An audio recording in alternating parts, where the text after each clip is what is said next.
Welcome back, everyone, to another Average Joe's Game Review. He's here with... Average Joe! That's the one.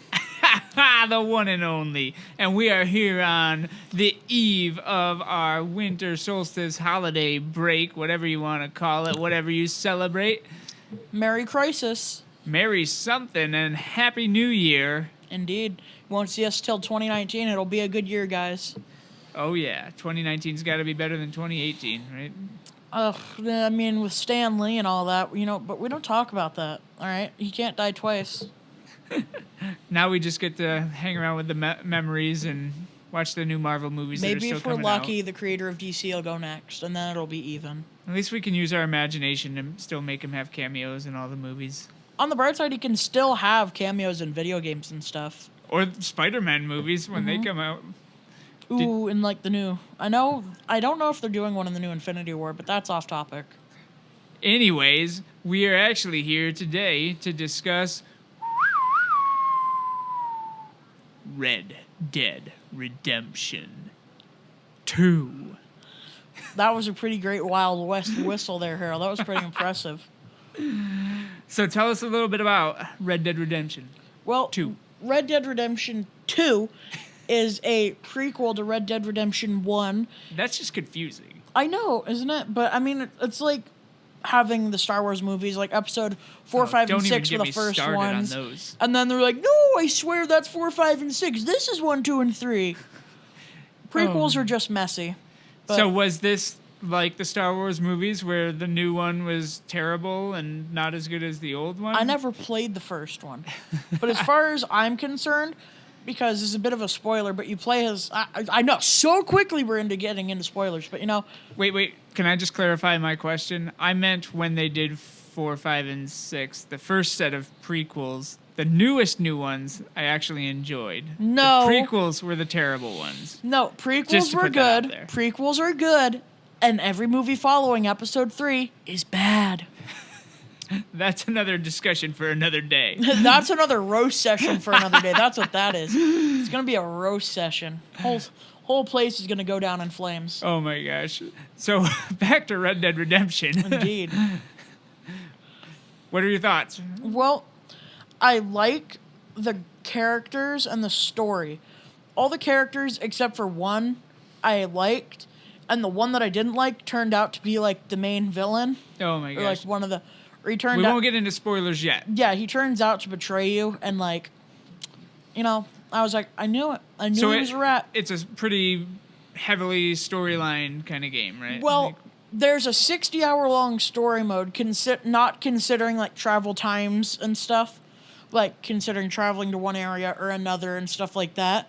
But like we're talking about cutscenes and like stuff like that. What's That's the skill level that you need for that kind of... Like, for it to be 60 hours, is it hard to get through it in 60 hours? You know, for me, working a school schedule from, like, 8 to 3 and then going to bed at, like, 9 or 10 o'clock every night took me, like, 3 to 4 days, if not more.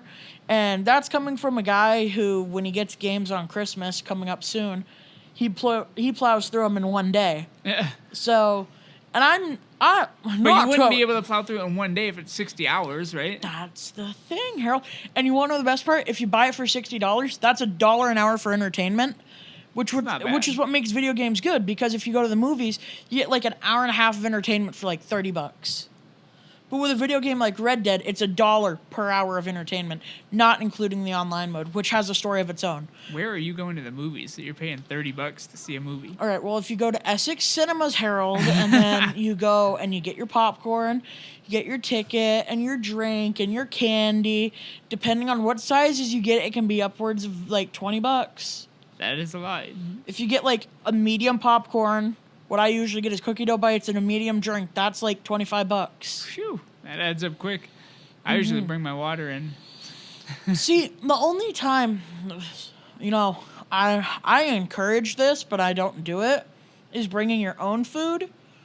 You see, I'll tell you off air about that. Yeah, they're not. Yeah, I'll tell you more off air when we're not being recorded.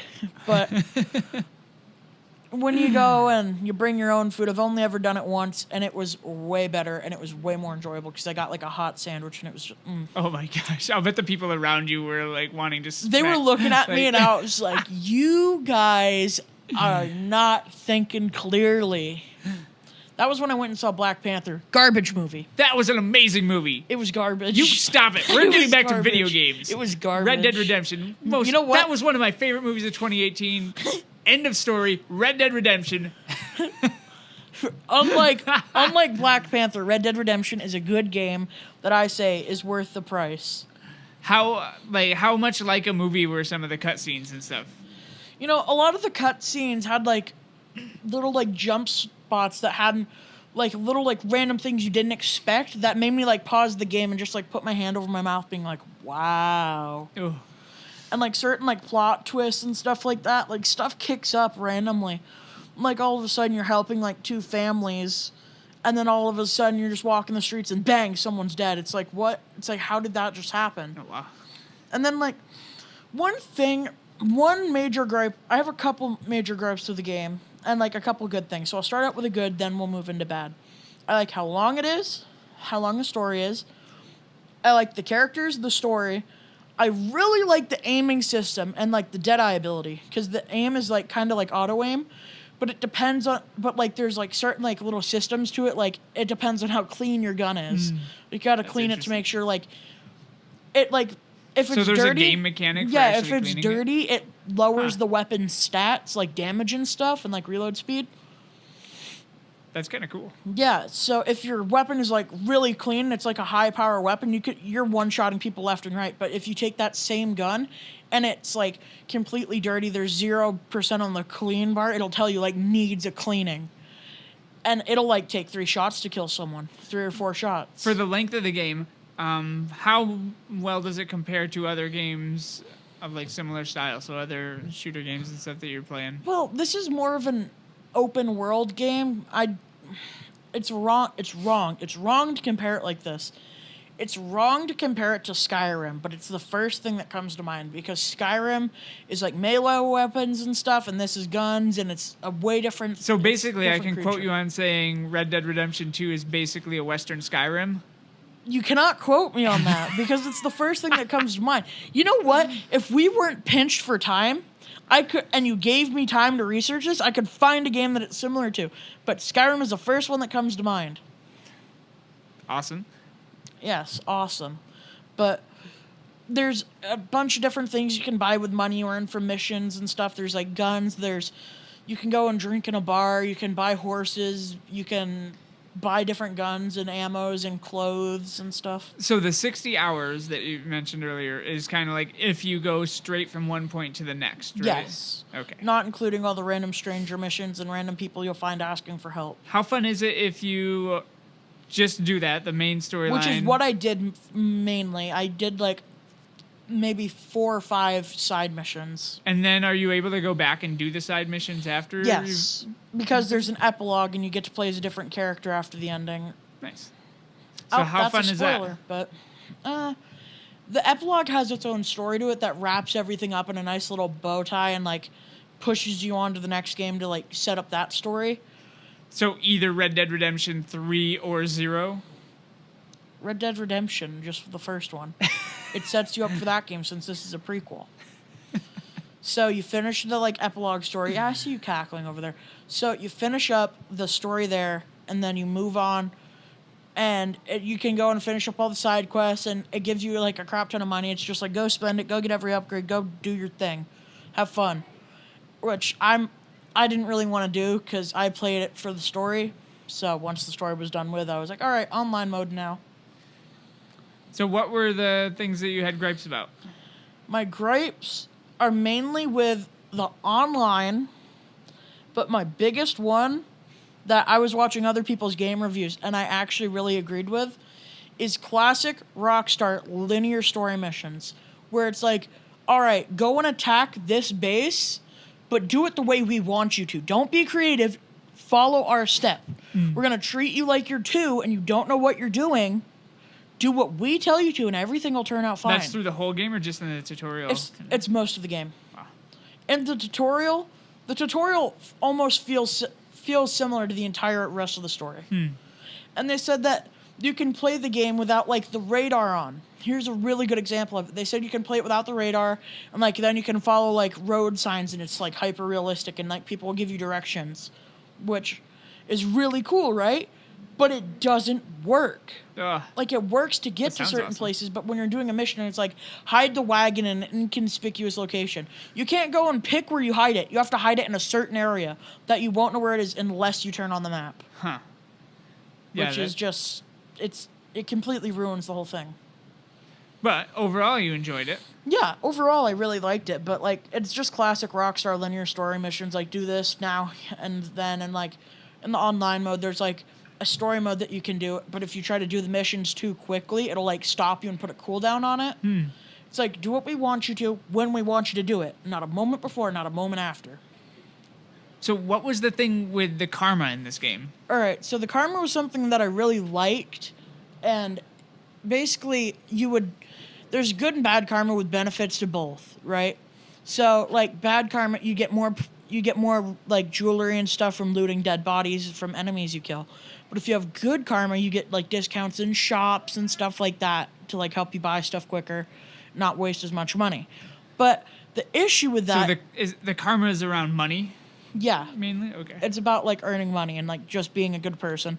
And, like, it has to do with the law system, which is just really complicated and stuff that I'm not going to get into because I don't know everything about it, and I'm not going to talk about stuff I don't know, unlike someone I know. But basically what happens is if it's really abusable. So if you want to get good karma, you can just go fishing a bunch. And then when you catch a fish and you release it, and that's good karma. Bam, there you go. Thanks. And you can just max it out that way, and it's easy. It's abusable. So you can farm it. Yeah. And, like, at least to get bad karma, you actually have to try. Like, you have to run around towns killing people and stuff like that. Just killing people for no reason gets you bad karma.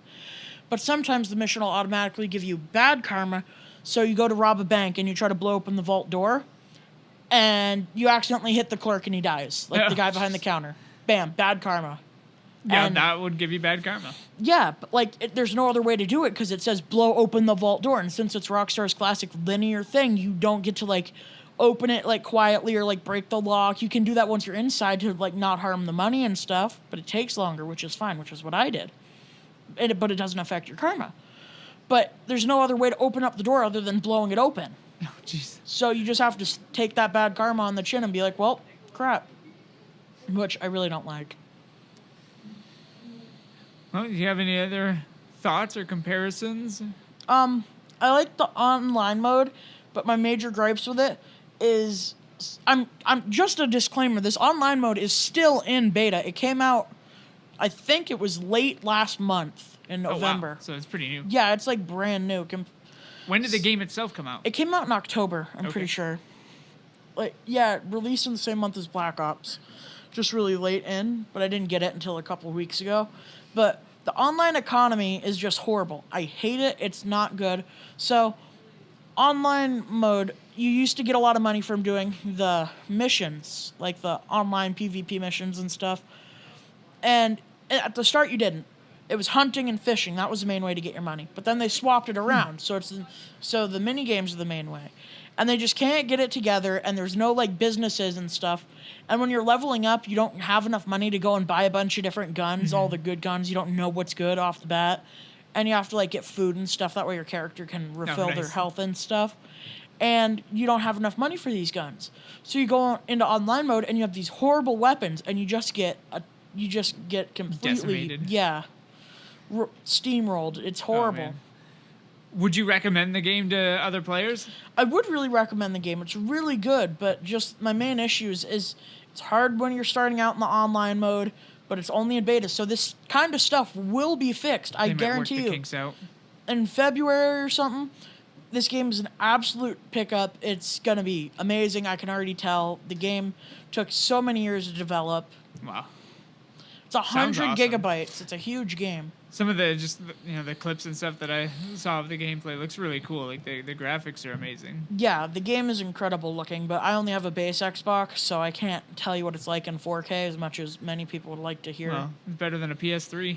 Yeah, it is. Unlike someone I know who's stuck in the old times. Hey, I'm always a generation behind. Indeed. It's what keeps me young, Joe. Keeps you young. Says the guy who's 35. Keeps me young.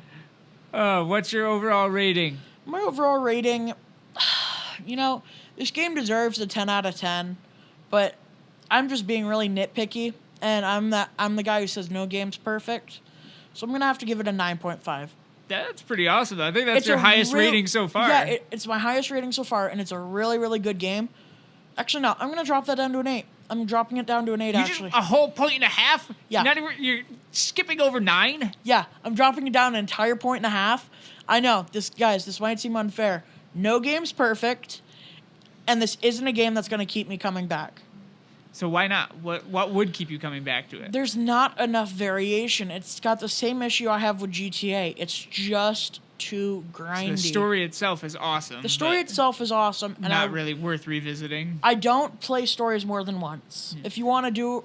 There's, like, different things that happen if you've got really bad karma, neutral karma, good karma. Like, different things will happen in different cutscenes. But I'm that guy who plays the story once, and I'm like, all right, that's what I got. That's it. That's how I am with movies, too. Like, a lot of people will go and see a movie, like 5, 2, 3 6 times. No, and it's I'm once. I It's saw one and it. done. It was good. It was It's one and awesome. done. I can see something else now. You can revisit it in, like, a couple years or something. That's what I'm doing with the Star Wars movies with my friend. But, like... And Battlefront 2. I love Battlefront 2. That game, it's not what we're talking about, but I'm giving that... that's what I'm changing. I'm changing Battlefront 2 to a 9.5 now. You just swapping them? Yes, I'm swapping them. Because Battlefront got... Excuse my language, but they got... No excuses. Use different language. All right. We're on the air. Fine. They got their crap together, and they fixed their game, and their leveling up system. They got everything better, and there's more characters on the way. My favorite character comes out in February, and it's a game that I keep coming back to. I'm max level. I've got purple star cards for every purple star card. I'm level 70 with Officer, level 40 with Vader, 27 with Palpatine, and I just really love the game, and I keep coming back to it. I play it like every weekend. Awesome. With Cam around, and it's a game that keeps making me come back. But did you get the pink Darth Vader? There's no pink Darth Vader. Exactly. Darth Vader doesn't have a single skin. Don't even get me started on the skins, all right? There's people like Lando Calrissian and Han Solo who have like 8 skins, and there are characters with none still, and they're the characters that I play. And you know what? I'm getting real sick of it. And they promise skins are coming in 2019, and I swear, if Vader / Anakin / Emperor Palpatine do not get a skin, or Darth Maul, I'm gonna riot. There's gonna be a riot. I'm going to riot in the streets. I'm going to make Molotovs. Don't even start with me. Don't even start with me. I'm going to get the clamps. Careful what you say on the air there, Joe. I'm going to get the clamps. All right? Government can come at me. I'm going to get the clamps. We might have to cut some of that out. Anyway. Nonsense. Oh, my gosh. All right. Freedom of speech. I hope you have an awesome break. And all you guys out there, hopefully you're celebrating some sort of holiday, or you have something just happy and joyful to celebrate. Harold is going to be publishing this during break. I'm going to be publishing this right now, so it's going to be coming up over break. So y'all can listen to it and listen to us ramble on about some of Red Dead Redemption 2 and some of many other random things. You know what? This can be a game review. This can be a podcast. This is whatever I want it to be. It's my show. That's Average Joe, ladies and gentlemen. Yes, it is. All right. See you guys next time. Keeping it real. Quick, draw. Bang. Oh.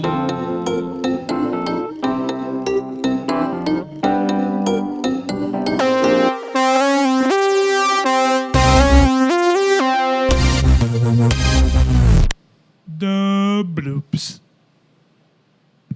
Not spell anything right. Waka waka waka.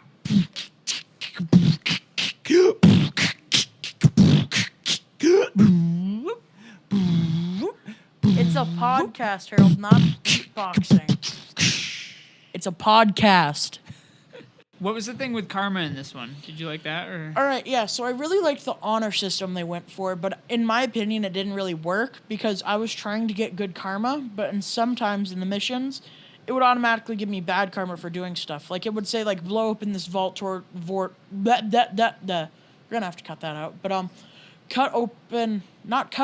blow open the vault door. Okay, just stop.